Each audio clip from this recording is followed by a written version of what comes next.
first. Wow. Well, Joe Biden has certainly had a shocker this week. The mask has dropped on just how far gone he seems to be, and in the process, it's revealed how much the president is now little more than an empty suit who reads the lines. Not that he's even totally capable of that. Indeed, like the fictional San Diego anchorman Ron Burgundy, well, he'll read whatever is put in front of him. Pause. Ron Burgundy will read anything that is put on that teleprompter. And when I say anything, I mean nah. Imagine what we can do next. 4 more years. Pause. 4 more years. 4 more years. 4 more years. For the last time, anything you put on that prompter, Burgundy will read. Continue reading script. Anyway, I say stay classy, Joe Biden. This is, of course, not the first time the president has had this sort of battle with the teleprompter. Here was Biden back in 2022.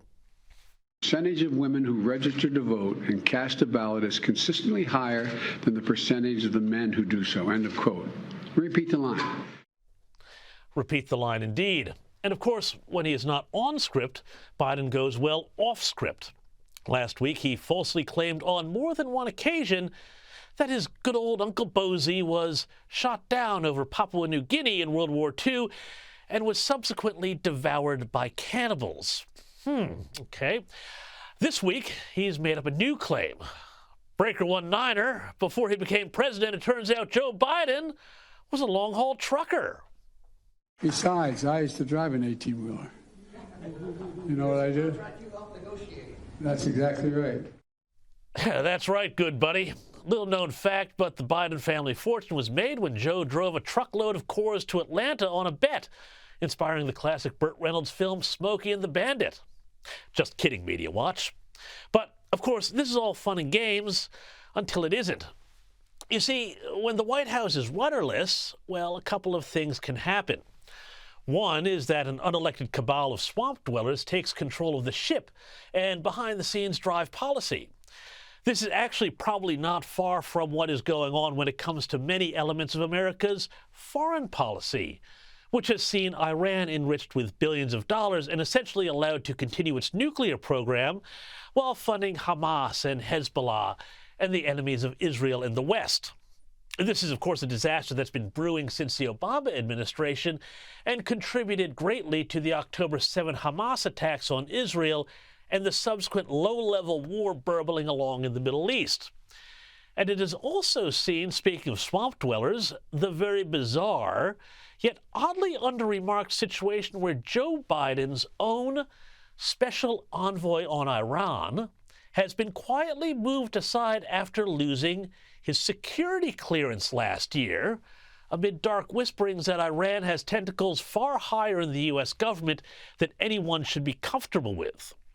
But domestically, things are a little differently. Things really do appear to be rudderless, and this spells huge trouble for Biden and the Democrats, frankly America, but for the Democrats particularly, who are struggling to maintain parity with Donald Trump in the polls, because while the White House touts the success of so-called Bidenomics and the Inflation Reduction Act, which is really just a massive stimulus program that, well, surprise, is contributing to inflation, average Americans aren't so sure. Here's what some voters in Pennsylvania had to say this week. I'm not very happy with Joe Biden. I'm not really happy with the progress we've had in his term right now. The economy, I think, is just in a really weird spot. We've sort of hit post-COVID recovery, except inflation's going crazy. I think really it just needs to sort of be taken under control right now. And now this woman spoke for many about how they feel about Bidenomics. We're always like a paycheck away from losing it all. Yet Joe Biden assures us everything is going great. The stock market is up. The deficit is down. Here's his chief flack, Karine Jean-Pierre.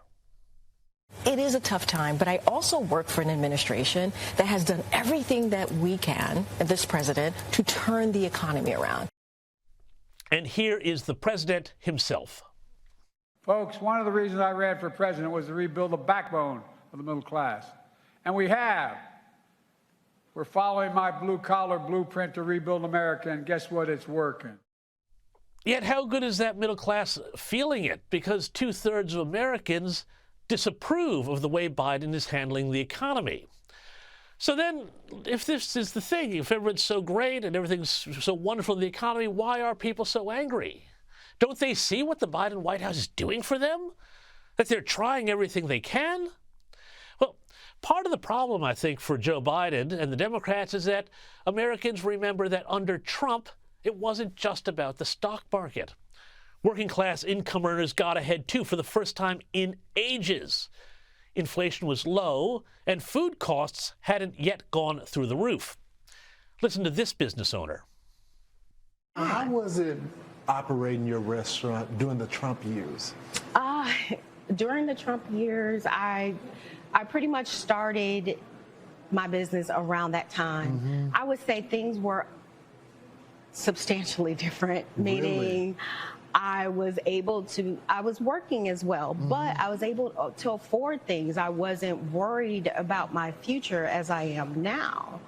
My food cost was so much lower at that time. Not saying that's a better. That's the only issue. Yeah, but things were very much so different. And you know, that's all really important, but I gotta say, I think there's something even more going on, because I think increasingly voters in America see the economy as rigged. It may do well for the connected, but for everybody else, you're on your own. And this is especially the case when it comes to young voters who Joe Biden and the Democrats have traditionally come to rely on. This is what University of California professor Scott Galloway had to say on, yes, CNN the other day.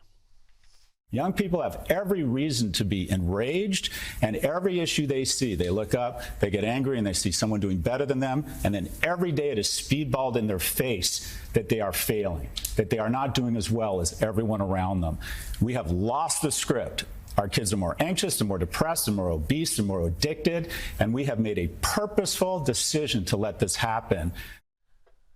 For decades, Democrats have thought they had a lock on the youth vote, and they've taken it for granted.